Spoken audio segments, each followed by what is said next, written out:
Virginia Satir reveals the invisible weight of being the favored child and how it turns into trauma. You've heard the stories, the pain of the rejected child, the wounds of those who were overlooked, neglected, dismissed. But there's another kind of pain, one that hides behind smiles, trophies, and praise, one that no one talks about. Because how could privilege feel like a wound? Let me ask you something. What if being the favorite wasn't a blessing, but a burden? What if the love that you received came with strings attached? What if the affection you were given wasn't love, but a silent contract of emotional responsibility? Virginia Satir, one of the greatest pioneers in family therapy, once said, "We must not allow the roles we played as children to become our identities as adults." And that's exactly what this video is about. The silent identity crisis that begins in childhood, when a parent chooses you not simply to love, but to lean on, to use, to idealize. You became the favorite, but that didn't mean you were free. It meant you were chosen to fulfill a role. Maybe you were the emotional support for a lonely parent. Maybe you were the peacekeeper between your parents' fights. Maybe you were the golden child, the one who always had to get it right, to smile, to perform, to succeed. And on the outside, it looked like you had everything, but on the inside, you carried an invisible weight. Favoritism is rarely about true love. It's about projection, about control, about a parent seeing in you what they didn't see in themselves, or worse, what they wanted to see, no matter who you really were.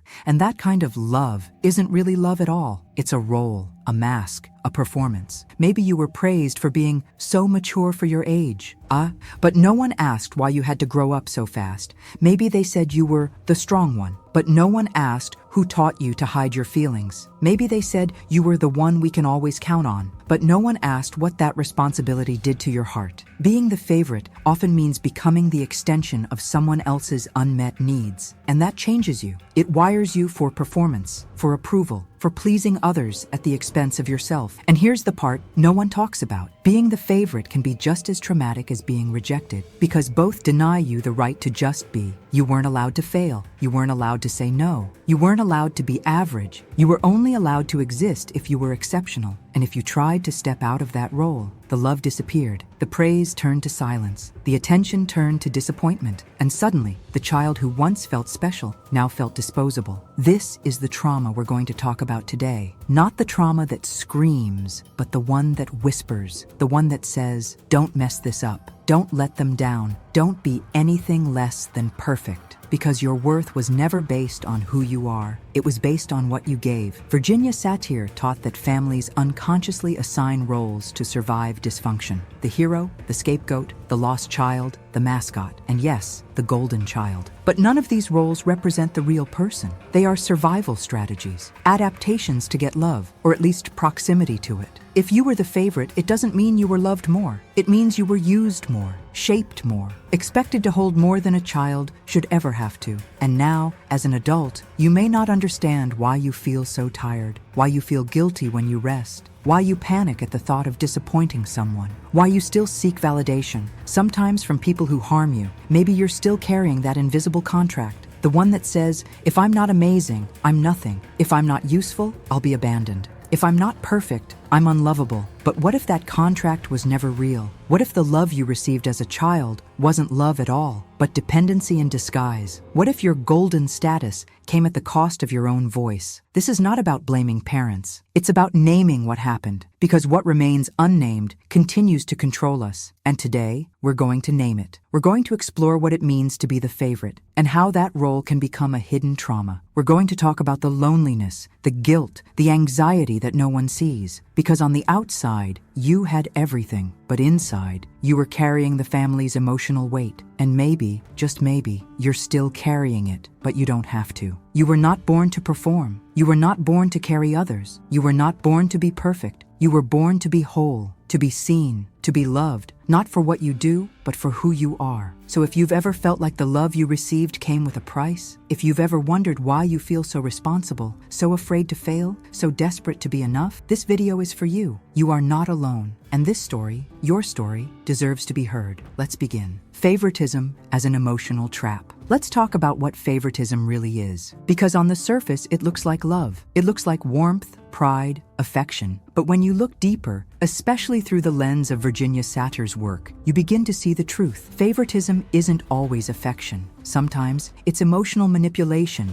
dressed as love. And for the child who becomes the favorite, that can be incredibly confusing. Because love should feel safe, it should feel freeing. But when it comes with hidden expectations, silent demands, and invisible contracts, it becomes a trap. Satir taught that within dysfunctional families, roles are assigned not to reflect who someone truly is, but to keep the system stable. Stable, but not healthy. These roles are like emotional costumes, meant to maintain a fragile and often toxic peace. And the favorite child? They're not favored because they're more lovable. They're favored because they serve a psychological purpose. Maybe they remind the parent of their younger self. Maybe they fulfill a fantasy of perfection. Maybe they are emotionally easier to control. Or maybe they are used to provoke the other parent, or to compensate for a sibling who doesn't play along. Whatever the case, the favoritism isn't really about the child. It's about the parent. Favoritism becomes a strategy, an unconscious way for the parent to fill a void, to soothe their own unmet needs, to avoid dealing with their own pain. And the child? They get pulled into this emotional current without realizing it. At first, it feels good. They're praised. They're rewarded. They're the best. They hear things like, "You're the only one I can count on. You're the reason I'm still standing. You're not like your brother, sister. You're special." But slowly, it starts to change. Because now the child isn't allowed to fall short. They're not allowed to question. They're not allowed to say no. Their worth has been tied to a role, and that role must be protected at all costs. Satir would say, peace at the price of truth is not peace. And that's exactly what happens here. The family appears calm, bonded, connected, but it's not real. It's conditional. It's built on silence, performance, and the suppression of authenticity. The favorite child begins to feel it deep down, that unsettling sense that their specialness comes with a price. They're not being loved, they're being used. Sometimes to soothe the parent's loneliness, sometimes to relive the parent's unfulfilled dreams, sometimes just to have one person in the house who seems to be on their side.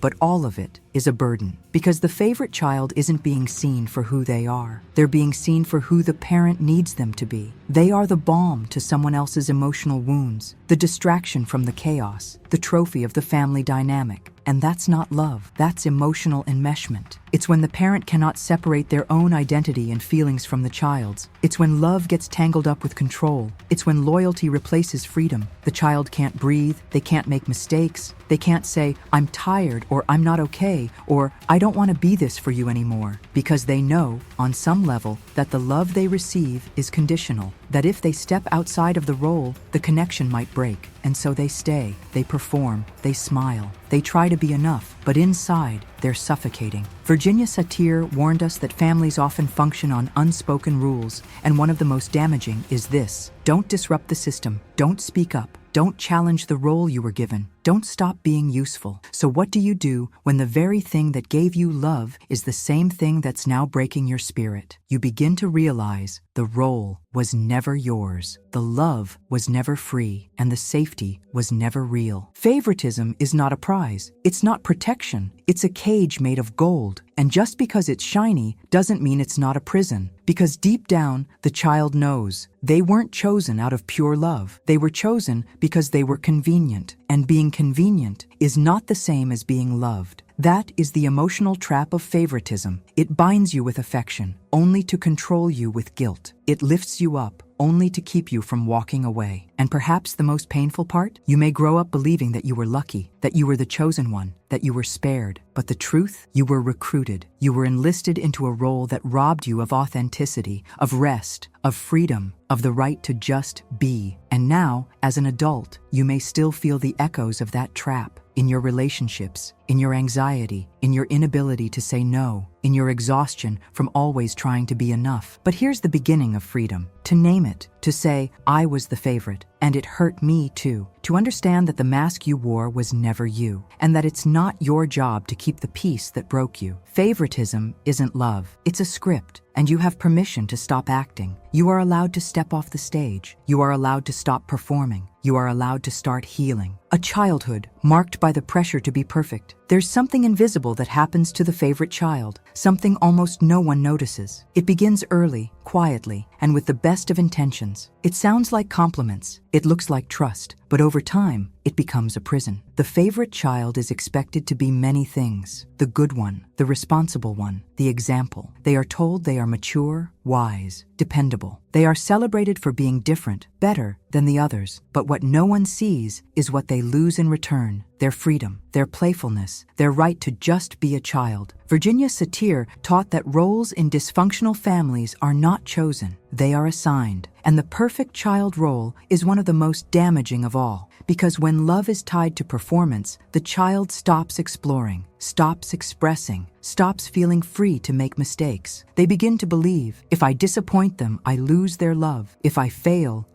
them. If I show weakness, they'll be ashamed of me. That's not love. That's fear dressed as loyalty. The favorite child becomes the caretaker, the peacemaker, the overachiever. They feel responsible not just for their own behavior, but for everyone's emotions. And it never stops. They monitor their tone, their grades, their posture. They take care of siblings. They comfort an anxious parent. They anticipate problems before they happen. And all of this in silence, because they believe this is what love is supposed to feel like. But deep down, they carry a fear that never leaves them, the fear of disappointing someone. This fear is not loud, it's not obvious. It shows up in perfectionism, in hypervigilance, in the inability to relax. It shows up when a child apologizes for crying, when they hide their sadness so they don't upset a parent, when they try to solve adult problems at age 8. And one of the clearest signs, they can't say no. The child who was the favorite often learns that no is dangerous, that boundaries lead to distance, that honesty brings withdrawal, that pushing back means breaking the spell. So they don't push, they don't rebel, they don't resist, they comply, they please, they perform. But inside, they are terrified. Terrified of being seen as flawed. Terrified of failing the image that was built around them. Terrified of becoming ordinary. And where does that fear go? Into anxiety, into shame, into burnout, into relationships where they feel responsible for everyone's happiness. They become adults who can't rest, who feel guilty for relaxing, who feel ashamed when they say no, who believe love must always be earned, never simply received. Virginia Satir believed that the greatest wound in families is the loss of authenticity, and that is exactly what happens here. The child becomes what others need and forgets who they are. They learn to silence their own needs, to hide their true emotions, to shrink their personality to fit the role, and that role becomes their identity. They are no longer a child. They are a symbol, a peace offering, a trophy. But the cost is immense. Because while everyone sees a child who has it all together, what's really happening is that a child is disappearing. Disappearing under the pressure to always be good. Disappearing under the weight of never mess up. Disappearing under the smile that hides fear. And maybe you recognize this. Maybe you lived it. Maybe you were the one who couldn't say no, who always said, it's okay, even when it wasn't, who carried the emotional weight of the family before you even knew what the word burden meant. But here's the truth. You were never meant to be perfect. You were never supposed to be the solution. You were never responsible for their happiness. You were a child, and children deserve to be loved freely, not for being good, not for being strong, not for being impressive, just for being. So if you grew up being the good one, the easy one, the one who never said no, this is your permission to stop performing. You can put down the mask. You can be tired. You can be flawed. You can say, I can't. You can say, I don't want to. And you can still be loved. Because real love doesn't need you to be perfect. It just needs you to be real. The distance between siblings and the loneliness no one sees. There's a wound that rarely gets named because on the surface, it looks like success. It looks like praise, like privilege, like attention. But for the favorite child, that so-called privilege often comes with a heartbreaking side effect: loneliness. Not the kind of loneliness that comes from being alone in a room, the kind that comes from being emotionally cut off by the very people who should feel like home. Because when favoritism enters a family, it doesn't just affect the one who receives it. It poisons the entire system. It pits siblings against each other. It turns children into competitors instead of companions. It turns love into a limited resource. And suddenly, the favorite child becomes something else in the eyes of their siblings. Not a brother, not a sister, but a threat. They are seen as the chosen one, the golden child, the one who never gets blamed, the one who always gets the benefit of the doubt. But what no one sees is the cost of that image. Because while their siblings may feel unseen or unloved, the favorite child often feels targeted, resented, misunderstood. They become the lightning rod for everyone's unspoken pain, the symbol of what others didn't get, the one who had it easy, even if, deep down, they were breaking. Virginia Satir often spoke of emotional disconnection as one of the greatest sources of human suffering. And for the favorite child, that disconnection often starts at home. They are not allowed to belong fully, not with the siblings who feel rejected, not with the parents who idealize them. They are caught in the middle, elevated but isolated, and that isolation runs deep. They may feel guilty for being liked more. They may try to shrink themselves to make others comfortable, or worse, they may overcompensate by becoming the helper, the fixer, the peacekeeper, constantly trying to mend relationships they didn't break. But no matter what they do, the message is clear: you're not one of us. Because favoritism doesn't just distort love, it destroys trust. It creates an invisible hierarchy inside the home,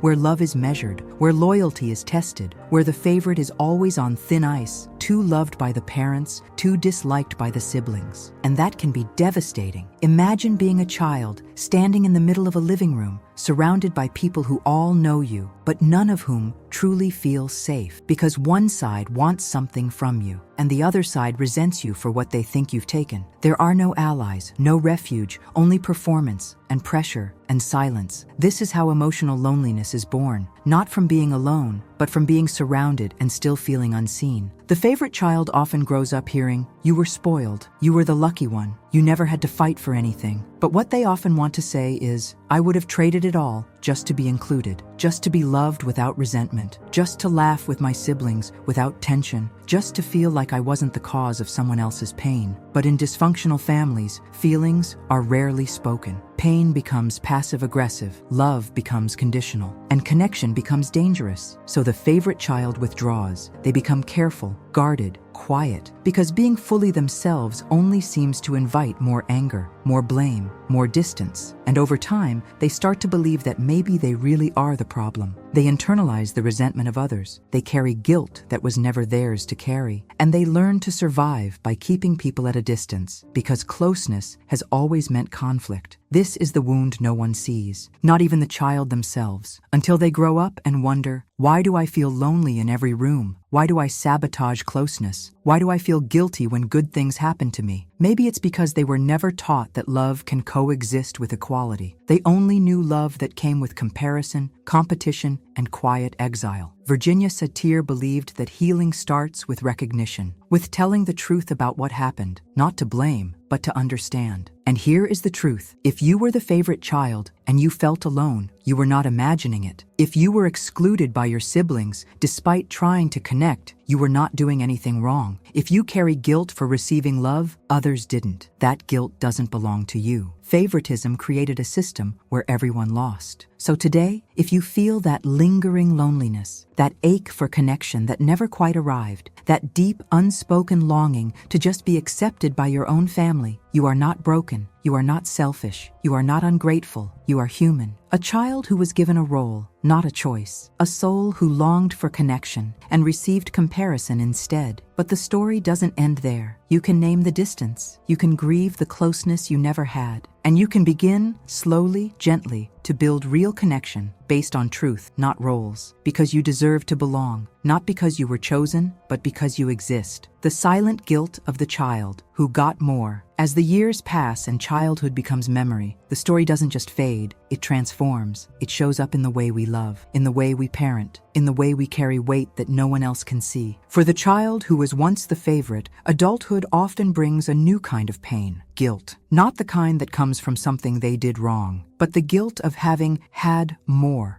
praise, more attention, more closeness, and now more questions. Did my siblings suffer because of me? Was I blind to their pain? Did I steal something from them without realizing it? Did I enjoy being the favorite while they were hurting? These thoughts creep in quietly. They don't shout. They whisper at night, in moments of reflection, in strained family gatherings, in every silence that feels too heavy. And here's what makes it worse. That guilt is invisible. No one talks about it because the world assumes the favorite had it easier. had it better, had it made. But what if having more never meant having peace? What if it meant having more pressure, more expectations, more fear of losing everything? Virginia Satir once said, "No one chooses the role they were given in childhood." That truth is like oxygen for the soul of the favorite child, because so many of them still carry the burden as if they wrote the script themselves. But they didn't. They were cast in a role they never auditioned for. They were handed a mask and told to smile. They were made a symbol and told to stay that way. And now, as adults, they look back and feel the ache of imbalance. They notice how distant their siblings still are, how fragile the connection has become, how a quiet wall stands between them and the people who shared their childhood. And instead of pointing to the family system that created that divide, they point to themselves. They blame themselves. They think, maybe I didn't do enough to protect them. Maybe I could have shared the spotlight. Maybe I was part of the problem. But guilt is a complex thing.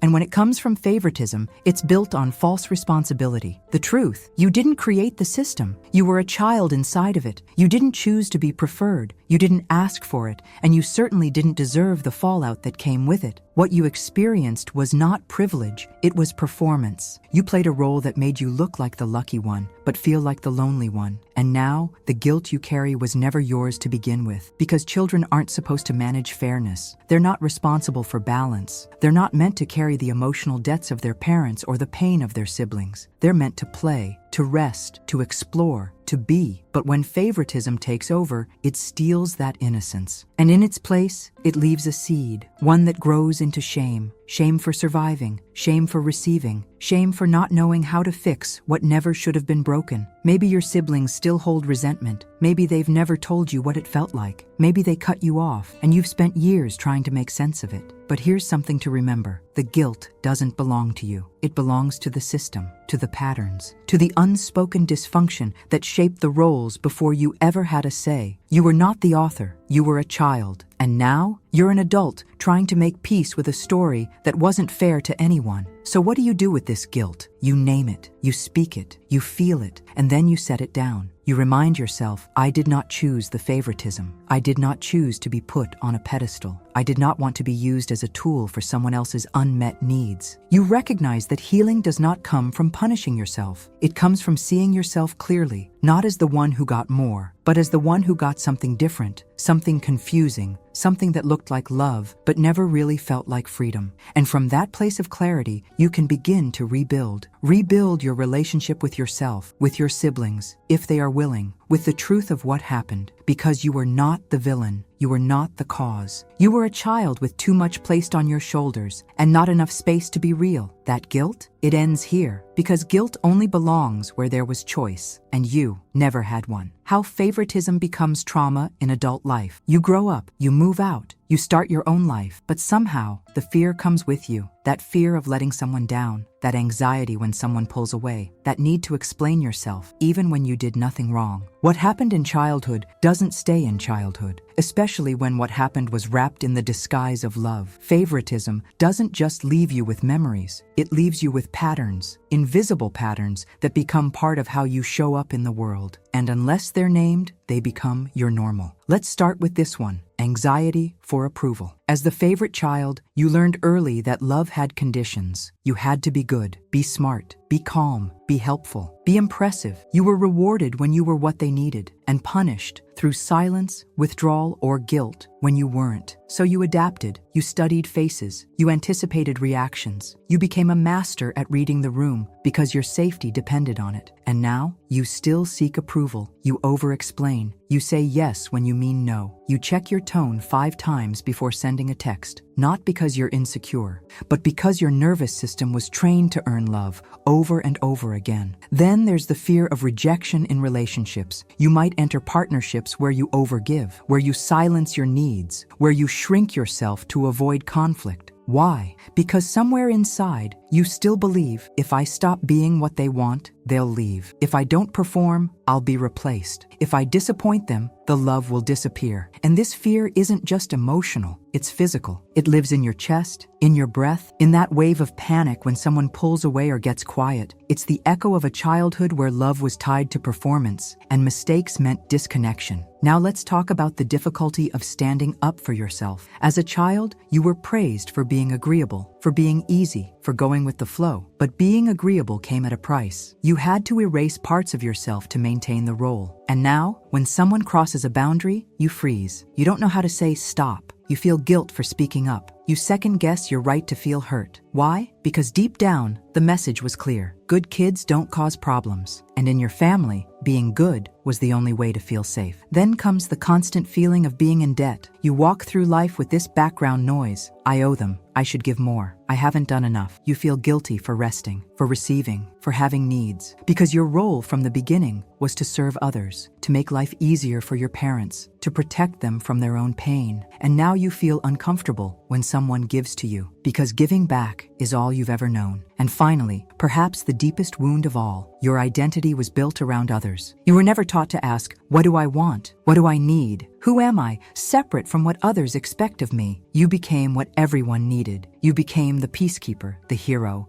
the one who holds it all together. But underneath that role is a person who still feels invisible, a person who knows how to be helpful, but not how to be whole. This is how favoritism becomes trauma, not through a single event, but through 1,000 moments where you were loved for what you did, not for who you were, where every smile was a shield, every achievement was a plea, please keep loving me. Every silence was a self-erasure, and now that pattern lives in your adult life, in your body, in your habits, in your relationships. But here's what Virginia Satir would want you to know. You can rewrite the script. You can learn that love doesn't have to be earned, that boundaries are not betrayal, that you are allowed to exist outside of a role, that your worth is not tied to your usefulness. The trauma of favoritism is real. It's subtle. It's invisible to others. But to you, it's felt in every corner of your life. And the healing? It begins the moment you say, I see it, I name it, and I no longer need to carry it. Because you were never supposed to be perfect, or pleasing, or performance ready. You were supposed to be you, and that is enough. Breaking the cycle. Understanding is not betrayal. There comes a moment in healing when you hesitate. Not because you don't see the truth, but because you're afraid of what that truth might mean. Afraid that naming the pain is the same as turning your back on the people you love.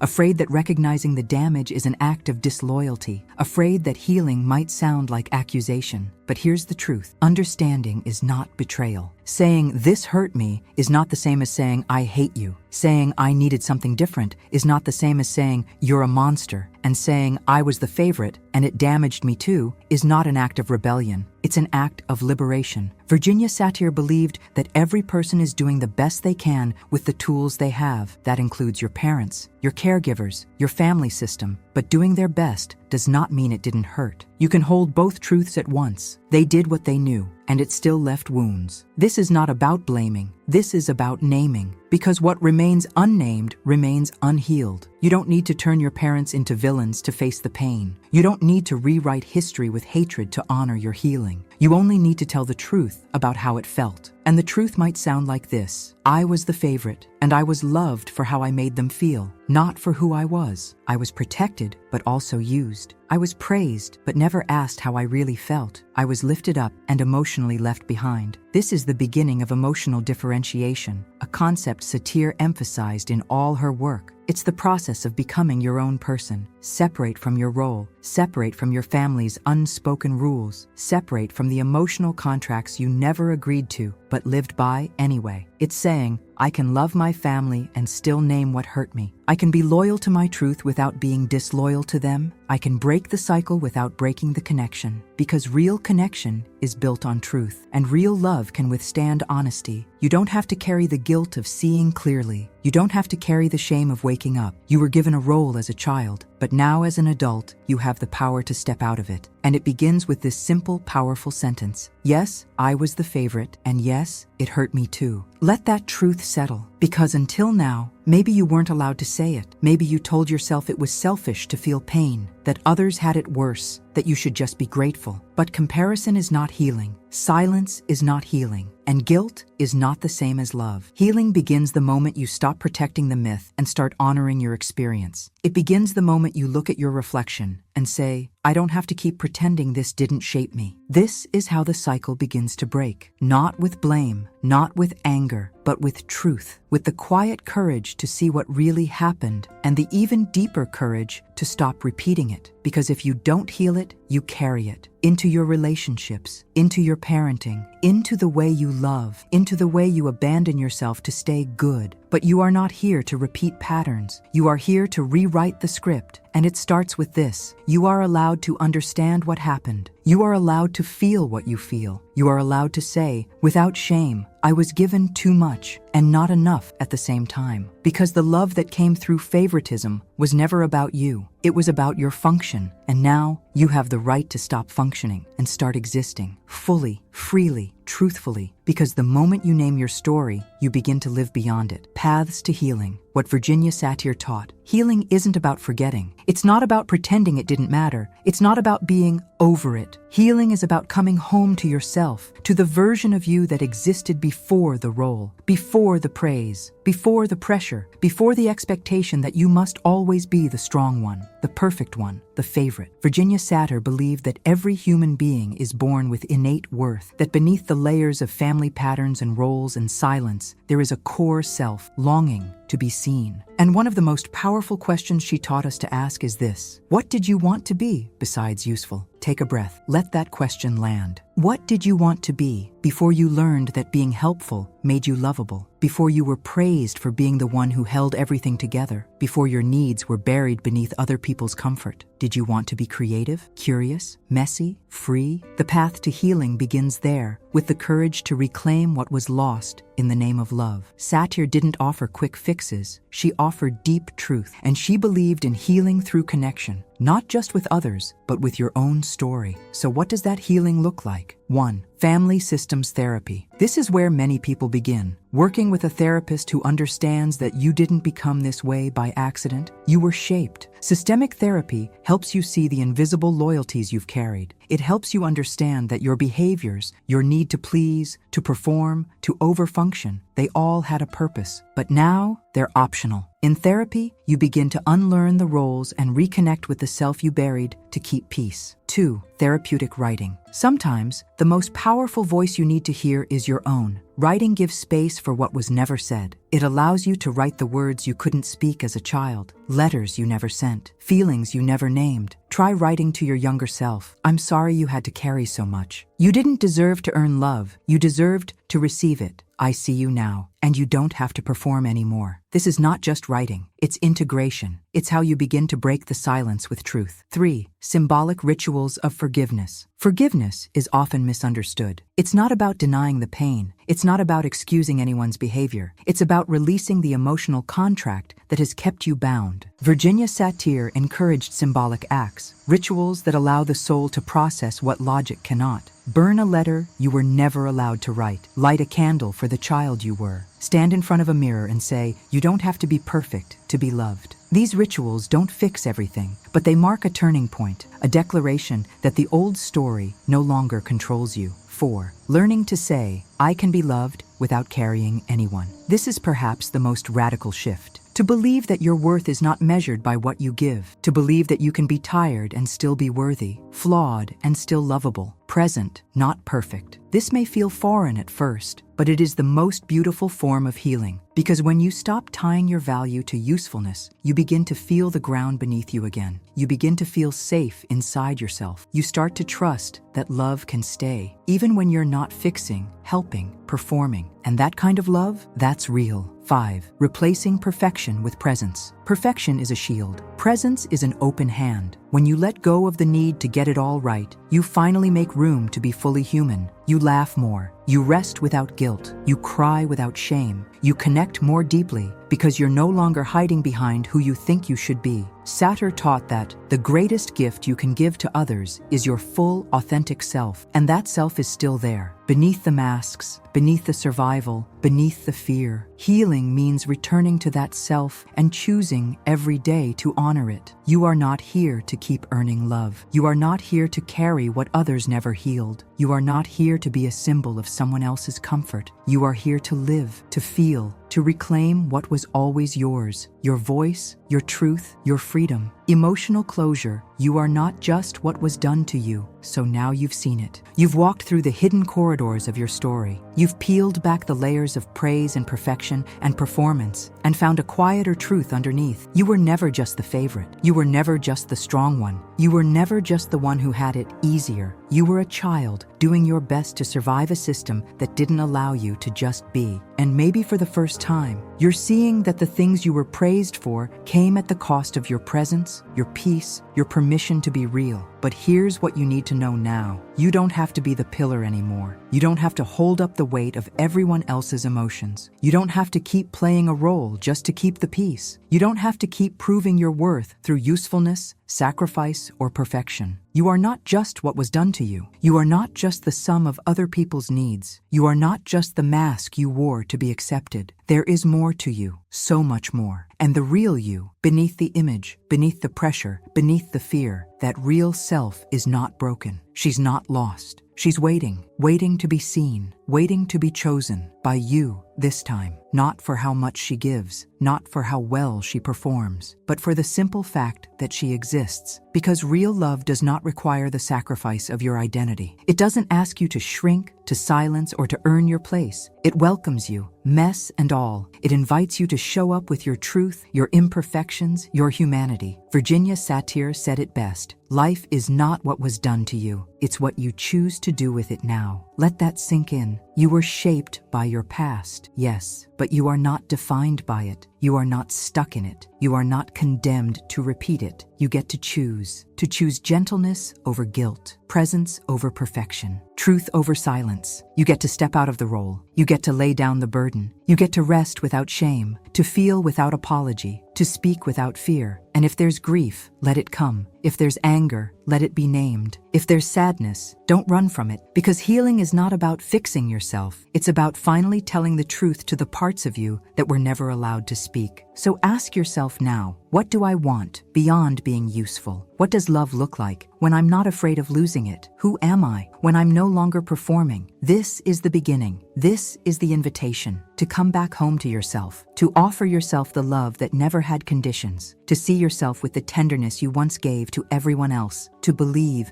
deep in your bones that you are enough. Without the gold star, without the pedestal, without the applause, you are enough. And you don't have to prove that to anyone anymore. Not your parents, not your siblings, not your partner, not even yourself. Because the truth is, the moment you stop performing is the moment you start healing. So be gentle, be honest, and above all, be free. You are not just what they made you. You are what you choose to become, starting now.